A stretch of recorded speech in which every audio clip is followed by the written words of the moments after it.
यहाँ से साबित होता है कि इस्तग़फ़ार रिज़्क़ को बढ़ाता है। अगर किसी ने अपना रिज़्क़ बढ़ाना है तो वो इस्तग़फ़ार को पकड़ ले। इनफैक्ट रसूलुल्लाह सल्लल्लाहु अलैहि वसल्लम मेजॉरिटी सहाबा जब उनसे कोई ज़िक्र पूछते थे तो या वो दुरूद इब्राहिमी बताते थे या वो इस्तग़फ़ार बताते थे। ये साबित है सही हदीस से। तो इस्तग़फ़ार के बारे में एक हदीस ये भी आती है कि रसूलुल्लाह सल्लल्लाहु अलैहि वसल्लम ने फरमाया कि जो शख्स इस्तग़फ़ार को कॉन्स्टेंटली अपना लेता है, बहुत ज़्यादा कॉन्स्टेंट इस्तग़फ़ार करता है, अल्लाह will make a way out of him from every difficulty. अल्लाह ताला उस शख्स के लिए हर मुश्किल से कोई रास्ता निकाल देता है। तो मैंने खुद भी पर्सनली अपनी लाइफ में देखा, आई एम श्योर कि आप लोगों ने भी देखा होगा कि जो बंदा बहुत ज़्यादा इस्तग़फ़ार करता है उसके मामलात आसान होते हैं, और जो बंदा जितने गुनाहों में पड़ा होता है और इस्तग़फ़ार जो है नहीं करता है तो फिर ज़ाहिर है कि उसके मामलात फिर बहुत तंग हो जाते हैं, उसकी लाइफ बहुत तंग हो जाती है। इसी तरह सबसे जो बेहतरीन, ये वन ऑफ द फेवरेट आयत है सहाबा की। मेजॉरिटी सहाबा जब उनसे पूछा जाता था कि आपकी फेवरेट आया कौन सी है, सहाबा की आपस की कन्वर्सेशंस ये होती थी, बैठकर एक दूसरे से डिस्कस करते थे कि आपकी फेवरेट आया कौन सी है, आपकी फेवरेट आया कौन सी है। तो चैप्टर 39 वर्स नंबर 53 सूरह ज़ुमर वर्स 53, कुल या इबादी अल्लज़ीना असरफ़ू अला अनफुसिहिम ला तक़नतू मिन रहमतिल्लाह। ए नबी कह दीजिए मेरे बंदों से, यहाँ पर या इबादी तमाम इंसानों से बात हो रही है, अल्लज़ीना असरफ़ू अला अनफुसिहिम जो कि ज़्यादती कर चुके हैं अपने नफ्स में, who have cross the limits. असरफ़ू यानी कि इसराफ कर दिया हुआ है, ज़्यादती कर दी हुई है उन्होंने अपने नफ्स पर। क्या कहो उन्हें, ला तक़नतू मिन रहमतिल्लाह के अल्लाह की रहमत से मायूस नहीं हो।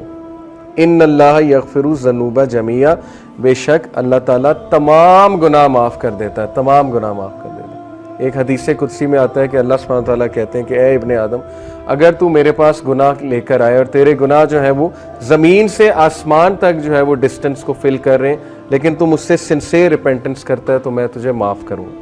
अभी बहुत खूबसूरत हदीस आपके सामने आएंगी अल्लाह सुब्हानहू व तआला की मर्सी के हवाले से। एक हदीस आपके सामने रखता हूँ। अली इब्ने तालिब रज़ी अल्लाह अन्हु रिपोर्टेड, ये अल मुस्तदरक की हदीस है, सही है अकॉर्डिंग टू अल्लामा अलबानी, और अली रज़ियल्लाहु अन्हु से बहुत कम हदीस मरवी हैं। अली रज़ियल्लाहु अन्हु रिपोर्टेड द मैसेंजर ऑफ अल्लाह सल्लल्लाहु अलैहि वसल्लम सेड, वेरिली अल्लाह इज एस्टोनिश्ड। अल्लाह की एस्टोनिशमेंट ये अल्लाह का एट्रीब्यूट है, और अल्लाह कैसे एस्टोनिश होता है ये एक ज़ाहिर है कि मुतशाबिहात में से अल्लाह नोज बेस्ट, लेकिन अल्लाह is astonished at a servant.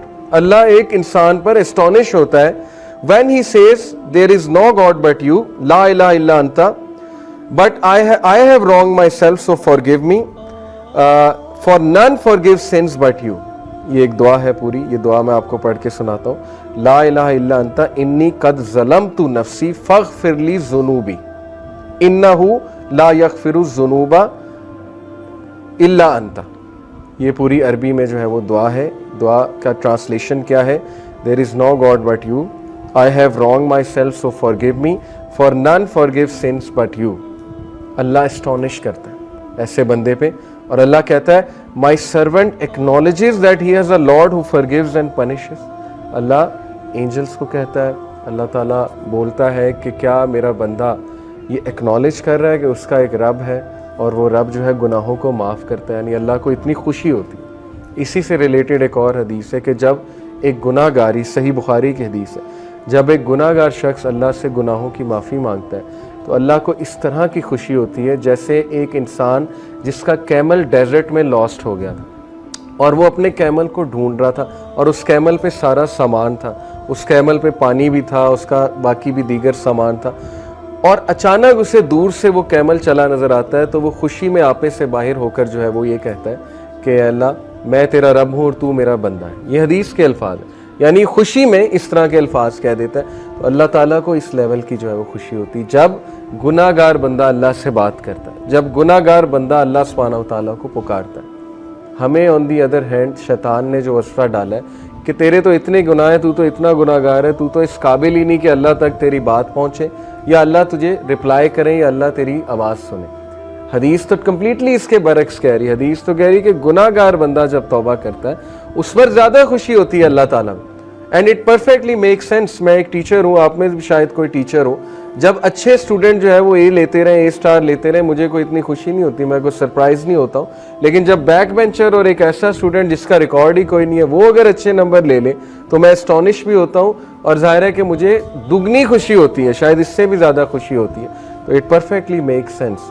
Okay, तो ये एस्टॉनिशमेंट के बारे में, अल्लाह की एस्टॉनिशमेंट, ये अल्लाह का एट्रीब्यूट है कि रब एस्टॉनिश होता है। और इसीलिए अल्लाह ने अपने अर्श पर लिखवाया ना कि वेरिली माई कंपैशन ओवरकम्स माई रायत, बेशक मेरी जो नरमी है या मेरा जो कंपैशन है, मेरी जो मोहब्बत है, मेरी जो मर्सी है, वो मेरे गुस्से पर हावी है, वो मेरे गज़ब पर हावी है। और ऐसा ही है, हम अपनी ज़िंदगी के मामलात देख लें, अगर अल्लाह हमें हमारे गुनाहों पे फ़ौरन पकड़ शुरू कर दे तो शायद हम में से कोई भी ज़िंदा ना बचे, तो शायद हम में से कोई भी जो है वो इस ज़मीन पर चल ना सके।